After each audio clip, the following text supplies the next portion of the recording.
Hey everybody, welcome back to my kitchen. So I have been promising y'all this for a couple weeks now. We are going to do chicken pot pie. We are going to use a lot of stuff left over out of the soup. But before we can make the filling for the pie, we need a pie crust. Now I told you guys this is a never fail pie crust, and I'm promising you it's a never fail pie crust. You cannot mess this up as long as you follow the instructions. I will put this in the description at the bottom for you guys. Yeah, I'll put it in the description, the exact recipe. And if you follow this step by step, you can't mess this up. You really can't. So let me turn you down here just a little bit and show you what we got and what we're going to be working with. And we'll get started. Okay. So I've got my recipe sitting. It's actually resting in my tool holder. So it's doing good. But what you're going to need is 2 cups of all-purpose flour less 2 tablespoons. So what you want to do is measure 2 cups of flour. Ouch. Then remove the 2 tablespoons. So let me do that. And one thing you do need to do is preheat your oven. Let me make sure I got this right. Yeah, I was right. I just wanted to double check. It is 350, which is pretty standard. So 350, start. Make sure I don't have anything in there. Now,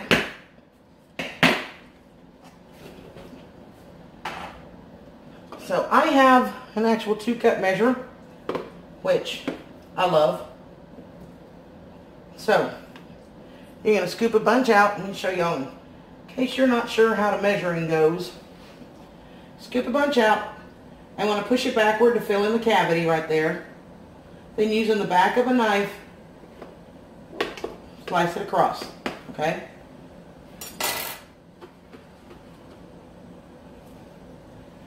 So that's going to go in the bowl. Let me set this out of the way.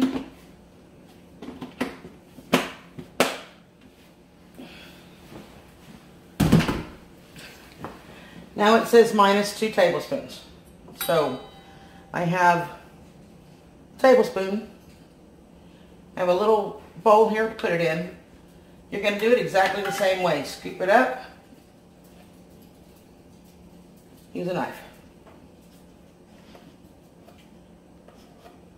Level. 2 tablespoons. So we got that set aside.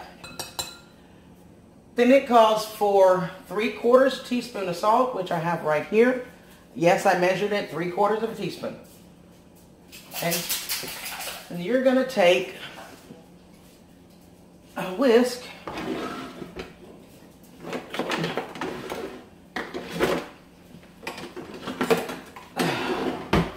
Small whisk or fork would do. You want to whisk that together. You want to really distribute the salt and break up any clumps of flour. Bobo just came in here. He heard me talking and figured somebody was here. Hi, sweet boy.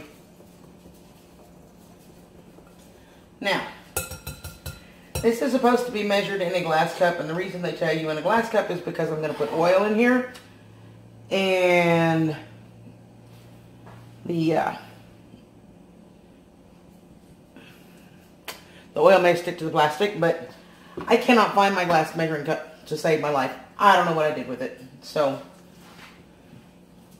we are going to, I believe it's 1/2. Okay, it's a 1/4 cup of milk. I've already got that in here. And 1/2 cup of vegetable or canola. So what I'm going to do is just add to the milk up to the 3/4 mark, because 1/4 and 1/2 is 3/4.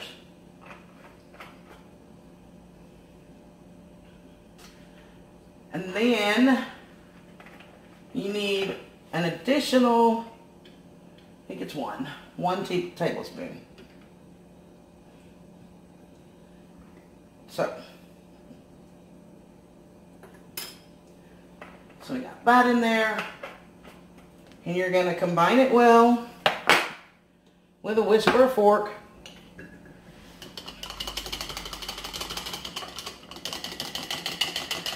You just want to stir it real good with a whisk or fork and get the milk and the oil mixed in. Basically emulsifying it.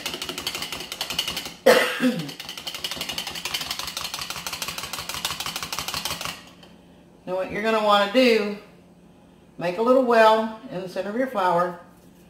As soon as you get this mixed well, you're going to immediately pour it in here.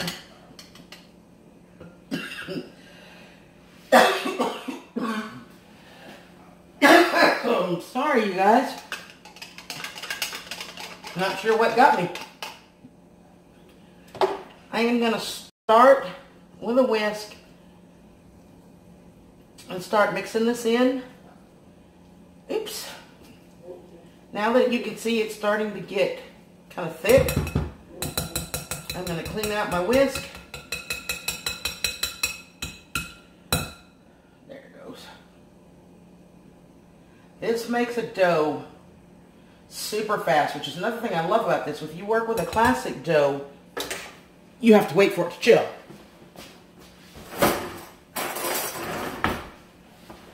And I should have a fork ready, but I didn't. So you just want to keep pushing this together until you start to get all the flour mixed and it starts to pull away from the side, which it will, as you can see. Yes, it's a little clumpy lumpy.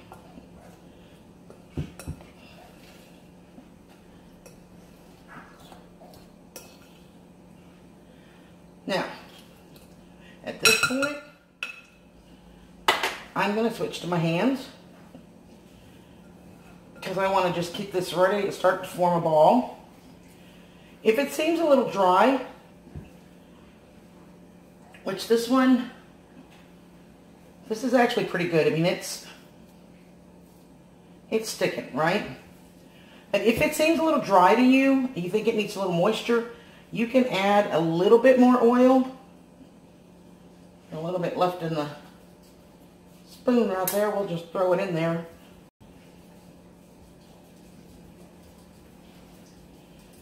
But,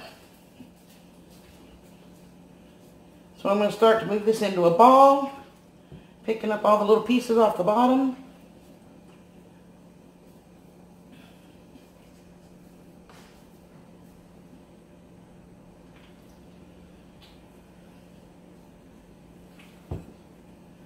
I'm going to set this bowl out of the way. I'm going to form it into a ball, roughly. You don't have to be exact here, but you want fairly close. And then I'm going to use my handy dandy scraper that we talked about the other day, that I got at Dollar Tree. You want to cut it roughly in half. You need a top crust and a bottom crust, right? So, we're going to start with this one. I'm going to move the other stuff out of the way because that's just flour. It's not going to hurt this dough at all. I'm just going to set it in there to keep its place. Now,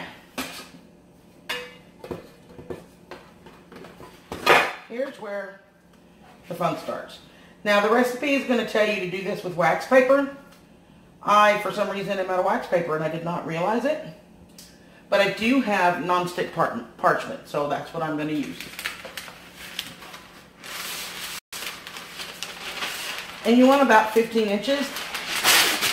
This is the mat I just told you guys about a little bit ago. This measures from here 13 inches, so by the time I get to here and here, my oven is preheated, it's ready to go.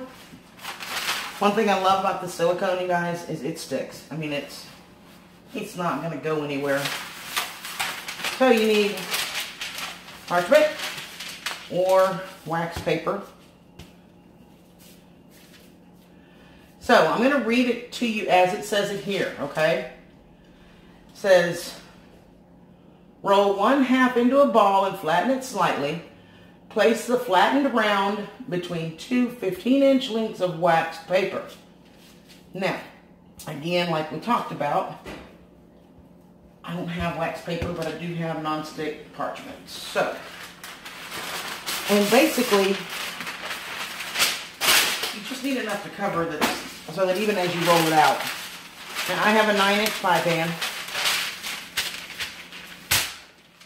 Another good thing, excuse me, y'all, is with the wax paper, you don't have to put any extra flour on this. You can spin this as you're rolling. It's how you get to round. Now, wax paper would be absolutely a little better than what I've got to work with. So if you are a beginner or you are one of those people that pie crust never ever worked for me, I want you to make sure you're using wax paper. Don't do like me, okay? Just keep spinning.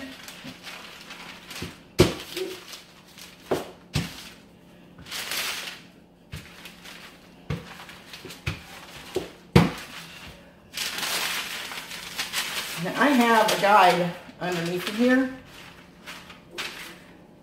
and I'm showing you this for a reason, okay? I did not make this a perfect smooth ball, and for a reason. I will on the next one. You see how this is coming up with gaps on the edge? When you get that, push it together, push it down. Because this is still pretty thick here, okay? We got a lot to roll out yet. So push it together, push it down.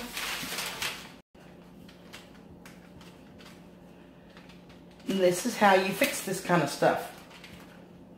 If you need to pull the ends over a little bit to really patch a spot, this is how we fix stuff, guys. I'm going to put my parchment paper back on. And you always want to start from the center out. Always. Don't be afraid to put a little bit of pressure on here, you guys. You don't have to baby this, okay?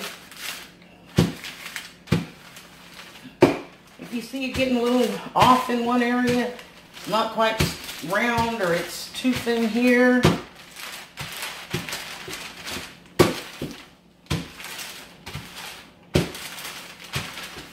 so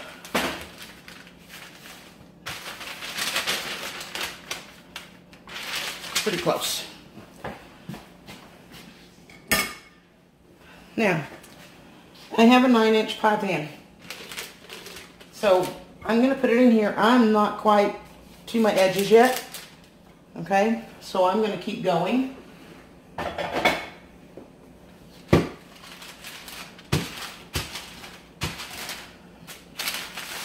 it's just going to feel, and I'll tell you, one of the things that a lot of people tend to struggle with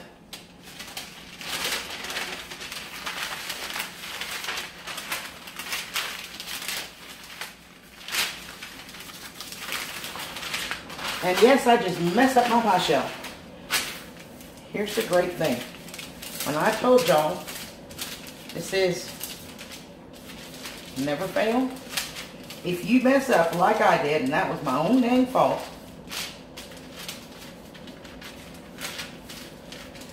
roll it up, put it back together.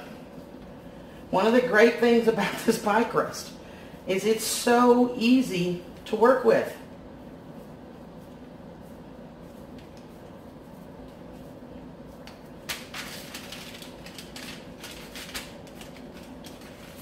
I don't profess to be an artist with this stuff, you guys. Mine are very rustic. Seriously rustic, okay? I know there are pastry chefs out there that can make the most beautiful, perfect, round crusts every single time. I am not one of those people.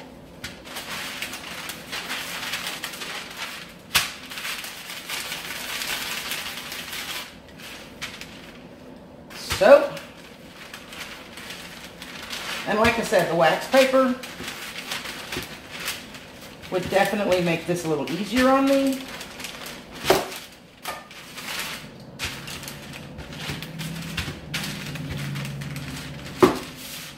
but you work with what you got. So that is also though what I'm talking when I said earlier, please, please, please,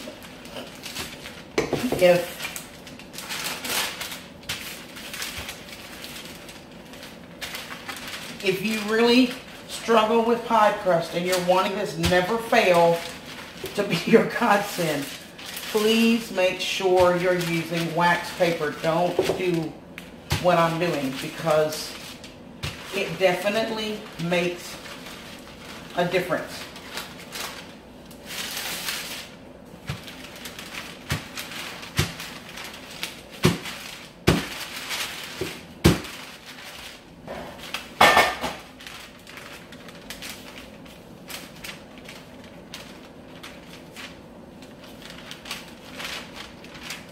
A little bit thinner. Now when I do my bottom crust, I don't always bring it, when I'm doing a savory pie, I don't always bring it all the way to the top to crimp.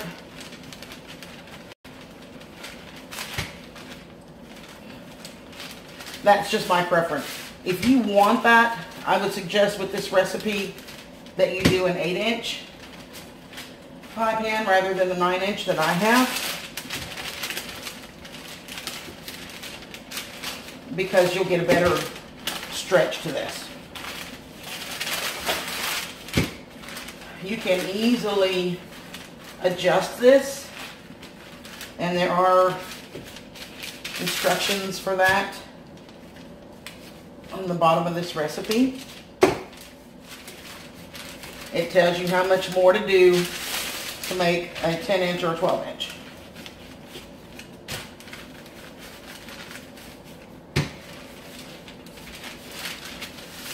See, I'm almost where I want to be with this. I think I got just a little bit right over here.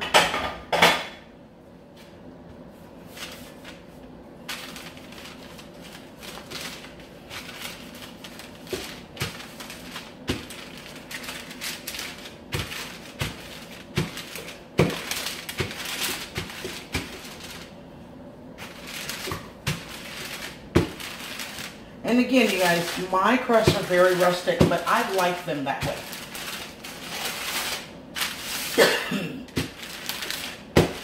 Now, obviously, if I'm doing an apple pie or cherry pie or something that I want to look beautiful, then obviously that makes a difference, right? But in this one, with my savory pies, I don't. So, let me read this to you exactly what it says, and then I'll show you, okay? Okay. Peel off the top piece of wax paper to loosen it, then place it back on the crust. So you want to gently, don't go yanking on it because you will tear your crust. Okay? Yes, the paper's crinkled here. It won't be that with wax paper, but we're going to leave it because if I try to separate it, y'all saw what happened. So, it's now loose, right? So, flip the crust over and peel off what was the bottom piece. Okay? So, hold on to it. Flip it over.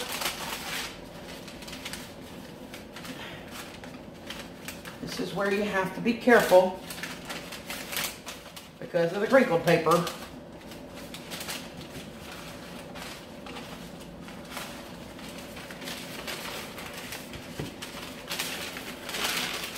Peel that piece off. Now you'll see right here, I've got a little split. Just going to push this together. The glory of this is it doesn't have to be perfect when you're doing savories, especially the bottom crust, because nobody's going to see it. You can even just piece match this, especially the bottom. Okay. Oops. Now, this part sounds hard, but it's really not. Flip the crust onto the pie pan so that the wax paper is on top. Then peel off the wax paper and gently go around the pan, lifting the edges of the crust and press it into the pan.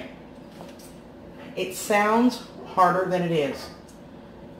Take your pie pan for this one. Center it pretty much where you want it.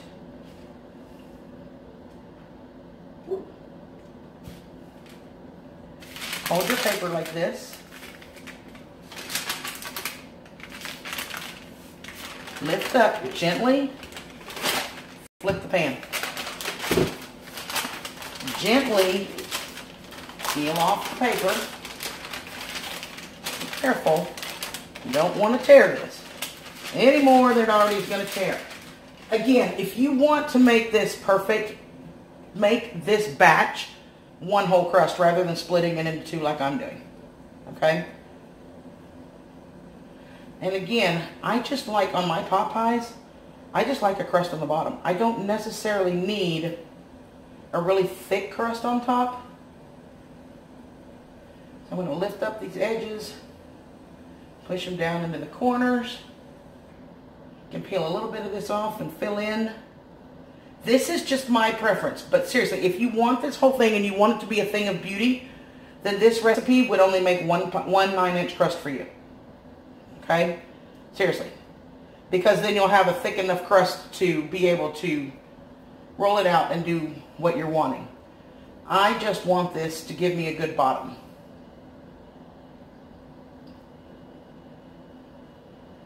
So.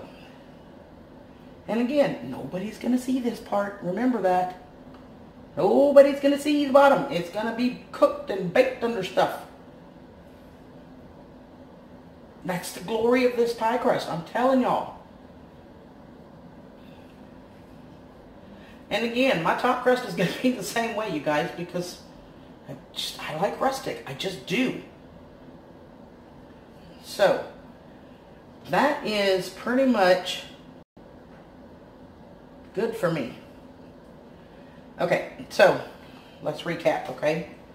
Once you mix your dough, 2 sheets of wax paper. Please use wax paper if you're new to this, or if pie crust is a challenge for you, or if you care about it looking pretty. I don't care about it looking pretty. I just don't. But, so, wax paper. Half of that, if you want a thicker one that's going to go all the way up to the edges and all that for pretty, then use that whole thing. And then make a second batch for your top crust. I'm going to go with rustic. So, this is good for me. All these little pieces I've patched down in here. They're good. So, you roll it out between 2 pieces of parchment. Or wax paper. Y'all use wax. Roll it out. Loosen the top one.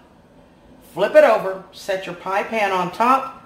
Gather the extra paper. Flip it back over. Gently peel off the plastic or the wax paper and fit your pie crust in. Now you need to blind bake this for the reason the oven is heated up. And you want to blind bake this in some parchment. Let me read to you exactly what it says. Blind bake the crust, line it with parchment paper, and fill it with dried beans to avoid bubbling. So I'm gonna get a fresh sheet of parchment.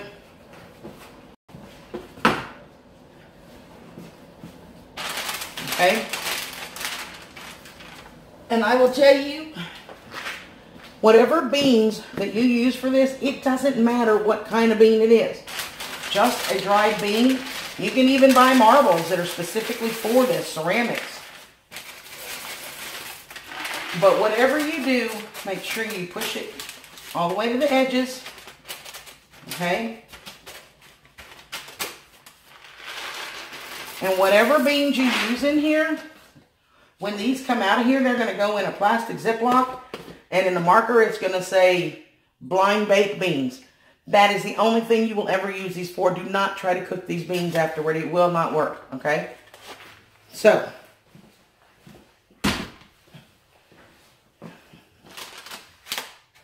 in the oven, 350.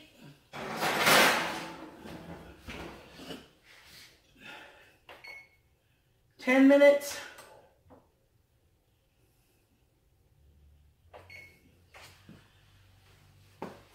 So while that is baking, I'm going to go ahead and get the second top crust. I'm going to go ahead and get it rolled out, and I'll be back after that's done, and we'll start working on the filling.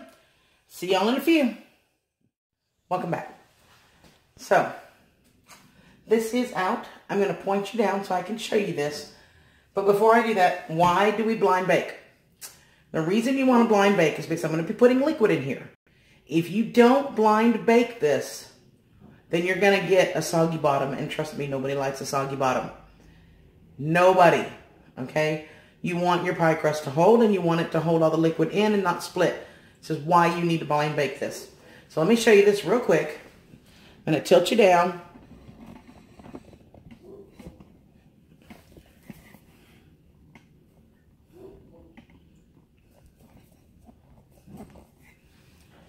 So,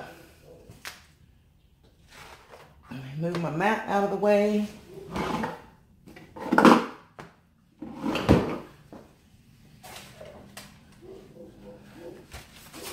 So what you're going to want to do, wrap the parchment paper up, like so, lift it out, and this is just par cooked. It's not cooked all the way, but it's cooked enough, okay? So give me just a second. Let me set this out of the way.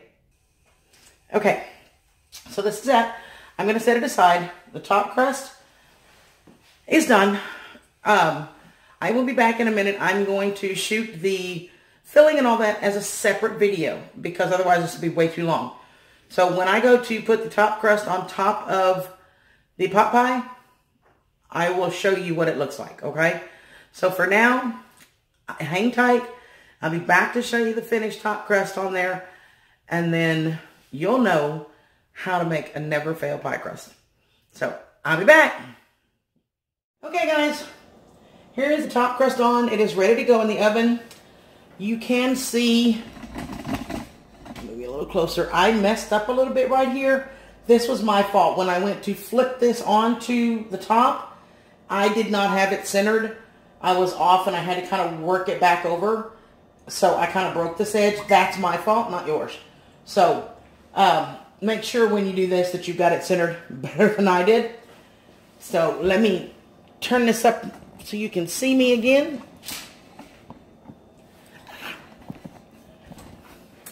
So pie crust is simple, you guys. This type of pie crust, a never fail pie crust. I hope you guys will try it. I hope you enjoy it. And again, if you're wanting a fuller crust than what I got, please double that batch, okay? One for the bottom, one for the top. It will also make it a little easier for you to do. You can set this in the freezer or fridge and chill it a little bit if you want to. I don't. It's just, it works for me, but you do need to work with it fast if you're not going to do that. So, hope you give it a try. I hope you like it. Let me know what y'all think. And I will see y'all tomorrow when we make the actual pie. Have a great night, guys. I love y'all. Well, I kind of did this backward.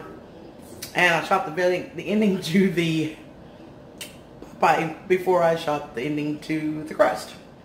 But I do have a good picture. I was able to get a good still shot, screenshot of the finished pie crust. So I will insert that right after here. I'll show you a picture of it. Just not going to be live. It's just going to be a picture of it and get a really good screenshot off of it. So I hope you guys have enjoyed it. I hope you'll try this. Let me know what you think in the description. And I will see you guys on the next video. Good night, everybody.